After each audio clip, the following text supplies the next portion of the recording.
అయ్యో! చాలా బాగుంది. సూపర్‌గా ఉంది. భయంకరంగా ఉంది. ఆయన ఇచ్చే డబ్బులు గోతాలని ఇంట్లో అటికల మీద పెట్టుకుంటానమ్మా.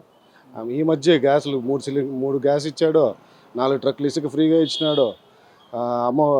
తల్లికి వందనం నలుగురుంటే నలుగురికి ఏసేసాడు. ఆ డబ్బులు ఏడ ఖర్చు పెట్టాలో, ఎట్ట ఖర్చు పెట్టాలో తెలియక మా ఇంట్లో వాళ్ళు ఆడవాళ్ళు కూడా చేతిలో పెట్టుకొని పర్సులు నిండా పెట్టుకొని ఎత్తుకొని గోల్డ్ షాపులు అన్నీ తిరుక్కుంటా అంటారు షాపింగ్ చేసుకోవడానికి. వాహన్ మిత్ర వేసేసాడు. ఇవన్నీ చేసేసాడు అని చెప్పి రాలేదన్నా. ఏడొస్తుందన్నా? చంద్రబాబు నాయుడు చెప్పింది ఎప్పుడైనా చేసాడా? ఇప్పటి వరకు చంద్రబాబు చరిత్రలో ఒక జన్మభూమి తప్పితే ఇంకేదైనా చేసినట్టు ఎవరైనా చెప్తే టీడీపీ వాళ్ళు నేను గుడ్ల నీపేసి రోడ్డు మీద తిరుగుతా. చంద్రబాబు నాయుడు పలానా పథకం చేసాడు అని చెప్పి ఎవరి దగ్గర చెప్పిస్తే ఆయన ఎప్పుడు ఎవరికి చేయడు. ఎంతసేపు వాళ్ళ కమ్యూనిటీని వాళ్ళని కాపాడుకునే కోసం ఆయన చేసుకుంటారు అంతే. దానికోసం ఆయన అధికారంలో ఉండాలా.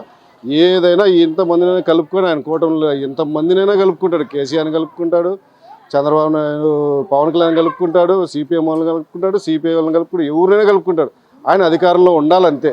ఆ జనాలు ఏమన్నా అయిపోని ఆయన కాన్సెప్ట్ అది. ఆయన అధికారంలో ఉంటే చాలు, జనాలు ఏమన్నా అయిపోని.